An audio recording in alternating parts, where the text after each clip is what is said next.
What is iron masking and how does it relate to the brand new Garrett Apex? I'm going to show you exactly what that means and how the Apex relates to it. Coming up right now.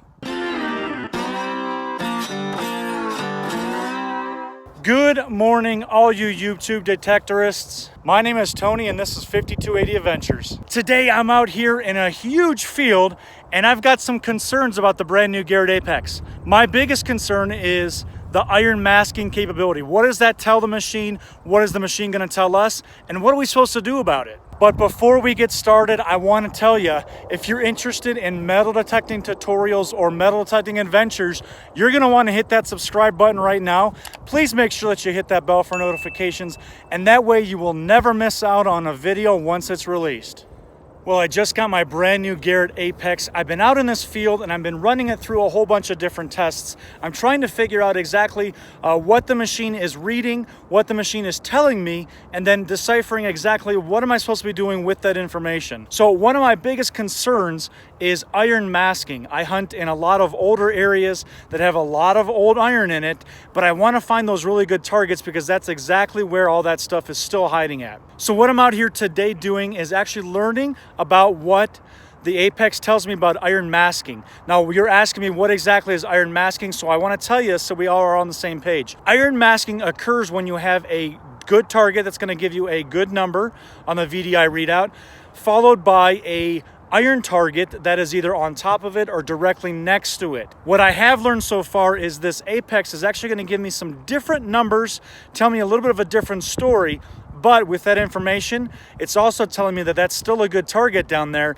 and it's probably going to be masked by a piece of iron. So I'm actually going to be doing a pretty easy test that I would strongly suggest that you guys do with all of your machines.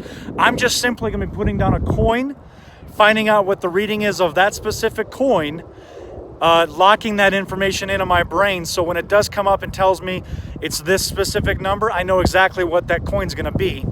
And then what I'm going to do is actually put a nail or a screw directly on top of that coin, go back over it again with the coil, and then record that in my brain as to what the Apex is telling me that new VDI number is going to be.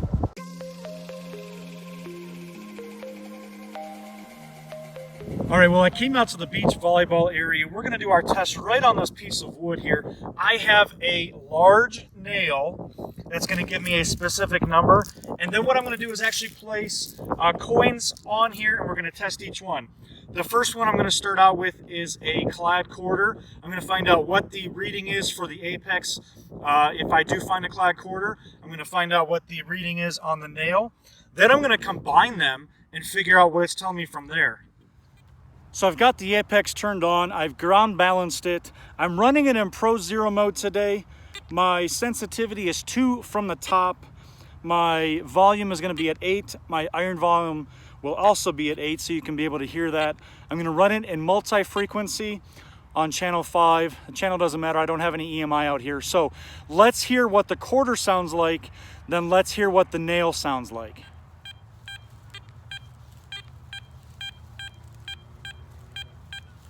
Comes up as expected, 86.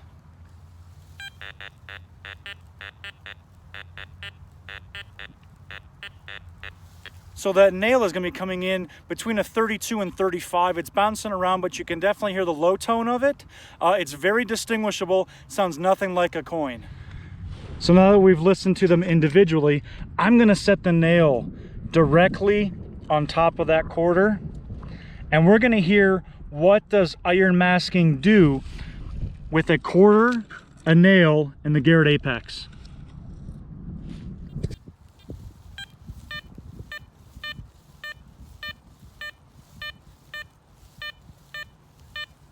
$76 to $78. Now we do know that it came in at 86 previously, but now the machine's telling us something different.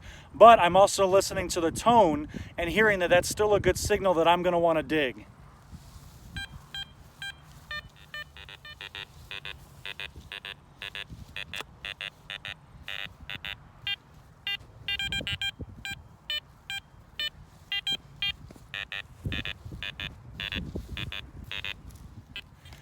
Well, now that I've moved around it, I've heard that the numbers are very distinct when the nail is running perpendicular to the machine. As you get running lengthwise with the nail itself, it tends to give you a lower target ID, and it's going to be able to pick up more of the nail versus the quarter. So when you do get a decent target, you're going to want to move around in a circle and see if that number changes. Now we're going to switch over to a smaller target. I actually have a silver dime sitting on the wood here. We're going to find out what that sounds like. We're going to place the nail over the top of it and then see what the machine's going to tell us from that iron masking.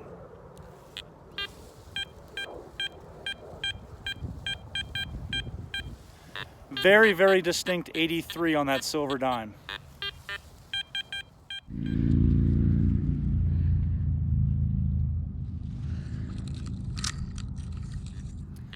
That nail covers a lot of that silver dime. I'm very interested to see if I'm going to be able to pick up anything, if I'm going to hear a lot of iron, or if it's going to be able to distinguish and pull out that good target for us. Let's see.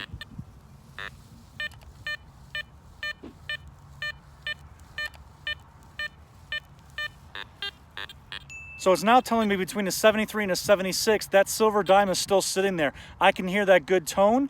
I'm going to dig that target for sure. Let's work our way around it and see what else it tells us.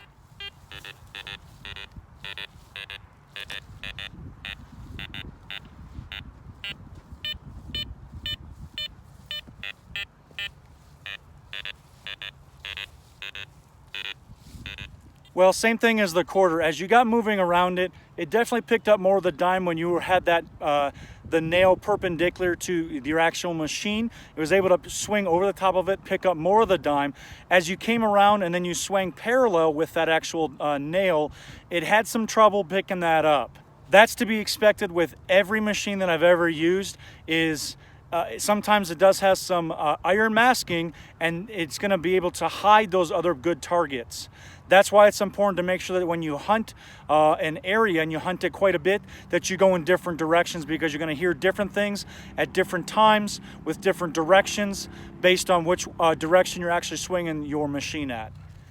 Now, since we're talking about older areas, I thought I would try a buffalo nickel. I'm very interested to see if it's able to pull out that buffalo nickel, because it is more of a mid-tone with that nickel sound, and combined with the iron and iron masking, what is that going to tell us? So let's listen to what the nickel sounds like first, and then we're going to mask it.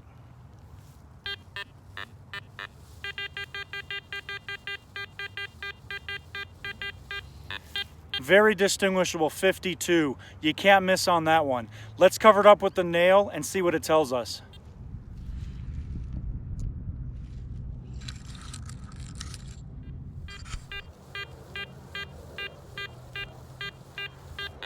Wow, that is super strong. It's 46, 47. You cannot miss that. It's not jumping. It's very, very distinct. This machine is going to love nickels for you, even in high infested iron areas. Unbelievable. Listen to that again. All right, and finally we have an Indian head penny, an 1891 Indian head penny. What is going to be the VDI on the Apex? We're going to learn that first. Then we're going to mask it with the iron nail and see what the machine tells us.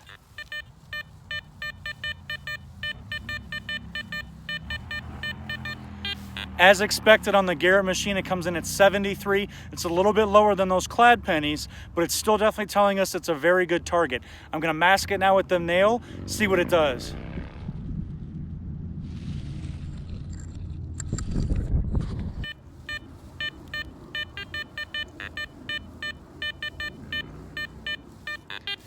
That came in at a 68. It only dropped 5 points off of the VDI. It's still telling me that's a good target. I definitely want to dig that. And of course, as you move around again, just like with the other coins, as long as that nail is perpendicular to what your machine is swinging at, you're going to get that great tone. You're going to want to dig that target. As you get to where it's parallel, it's more difficult for it to pick up. It picks up more of the iron, and it's going to mask that target. So again, make sure that you're searching areas multiple directions, multiple times, under multiple conditions, and you're going to hear different things every time that you go out there. As you can see, I masked 4 different coins and gave out those readouts. I tell you what, I'm super impressed with the iron masking capabilities. Again, the biggest thing to know is that your machine is going to give you a different number when it's being masked by iron. It's not going to tell you that that is a silver dime or a large quarter. It's going to tell you that it's still a good target. Now, don't expect that it's going to tell you out exactly what that is when you have that iron masking going on. But again, the biggest thing is for you to get out, test your machine, play with the machine, run some different tests like this. It's super easy. Just come out to a field and take care of it. And then learn exactly what that machine is trying to tell you. I tell you, this time that I've spent out here learning my machine right now is going to be priceless for me when I get out to those areas and I'm listening and I hear something a little bit different than I'm used to. I've been super pleased with all of the results that I've been out here looking for. Highly impressed with the machine. I can't wait to get out and do a whole bunch of detecting with the brand new Garrett Apex. I've got a playlist that just came up on your screen. It's all my tutorials about the Garrett Apex. You're going to want to click on that, continue watching. And as always, guys, I appreciate all the support and I will see you on the next adventure. Take care.